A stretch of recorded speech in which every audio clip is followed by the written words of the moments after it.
Oklahoma Superintendent Ryan Walters is being sued by dozens of people over his clearly unconstitutional classroom Bible mandate.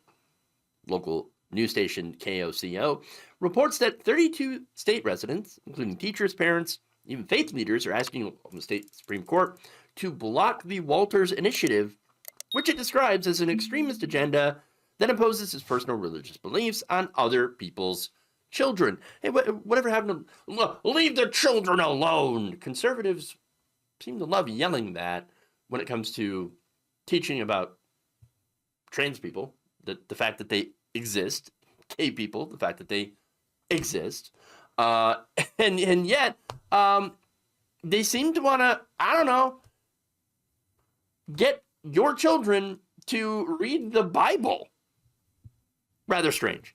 Now, people that have come out against this include the Reverend Lori Walk, who said that she was supporting the lawsuit because she believed that spirituality is not something that should be imposed by the state. And I agree, because we have this whole First Amendment thing, She said, quote, "I am a faith leader who cares deeply about our country's promise of religious freedom and ensuring that everyone is able to choose their own spiritual path. The state mandating that one particular religious text be taught in our schools violates the religious freedom of parents and children, teachers, and taxpayers. The government has no business weighing in on such theological decisions.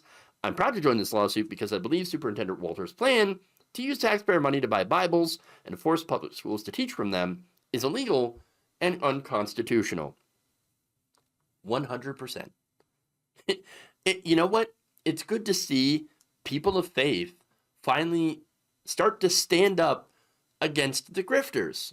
I love it. Against the people who I believe pervert their faith. I don't share their faith, but I know enough about it to know that there are people who are trying to cash in on it. Now, that lawsuit asserts that the Bible education mandate violates the Oklahoma Constitution's religious freedom protections because the government is spending public money to support religion, as well as favoring one religion over others by requiring the use of a Protestant version of the Bible. Ah, yes. And so that gets to the other part of this, right? The Bible that they're going to use, which happens to be the Trump Bible. Now, before I get to that, the mandate also violates the Oklahoma Administrative Procedures Act and other state statutes because officials did not follow the required rules for implementing new policies and for spending public money, according to a news release on the lawsuit. Now, so getting to the Trump Bible part, right, which I think is the most just egregiously terrible part.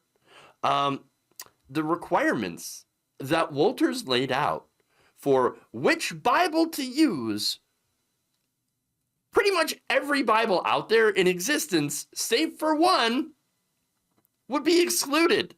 And that would be the Trump Bible that Trump has been hawking to his supporters for $60 a piece. Remember, most Bibles actually go for very, very cheap, right?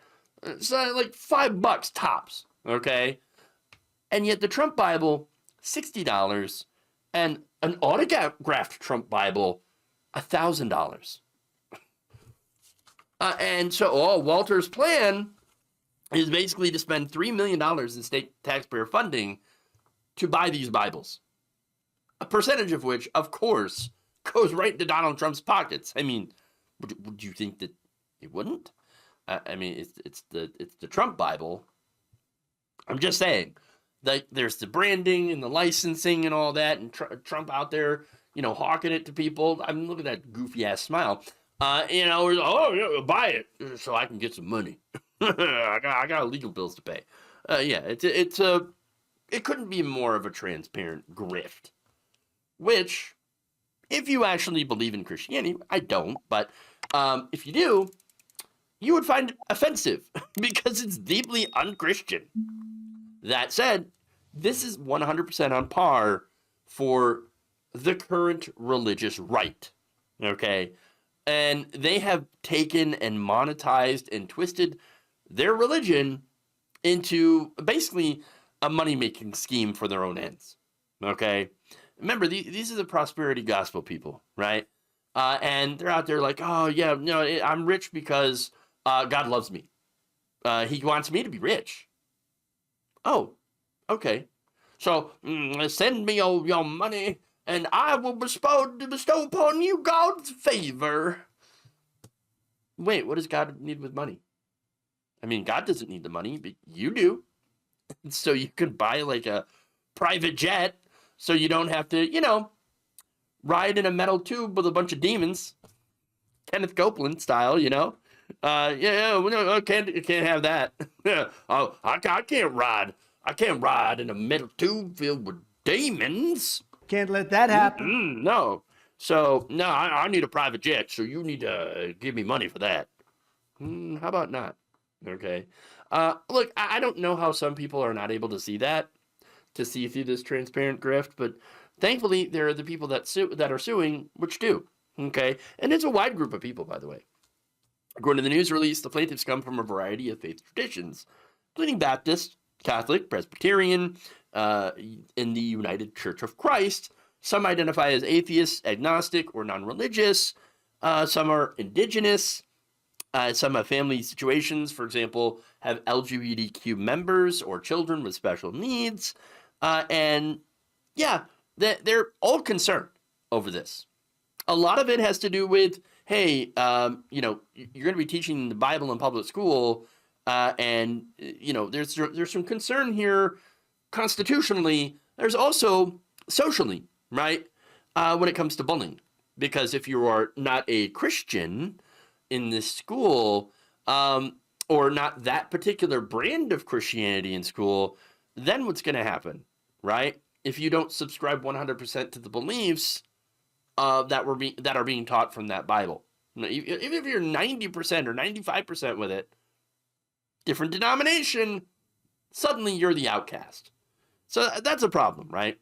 And again, you do have people out there that use the Bible to bully other people, all right? And it's not good.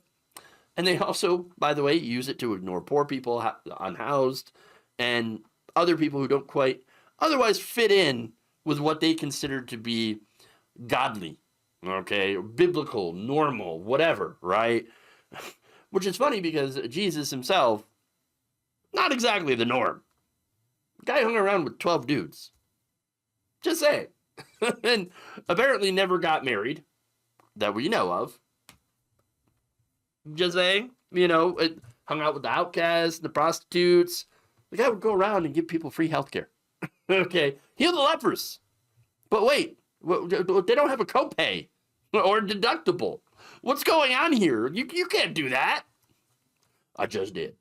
Overturning the money, the tables for the money changers in the temple.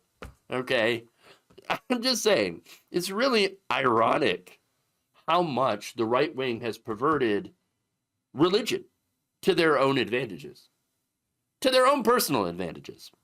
And so it is nice and would continue to be nice to see more and more real people of faith try to take it back from them. Thank you for watching. If you enjoyed this video, please like, share, subscribe with the bell icon in order to get notified whenever a new video is released.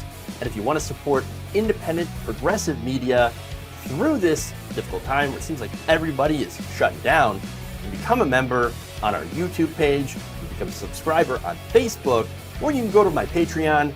It's patreon.com/Jeff Waldorf. Thank you.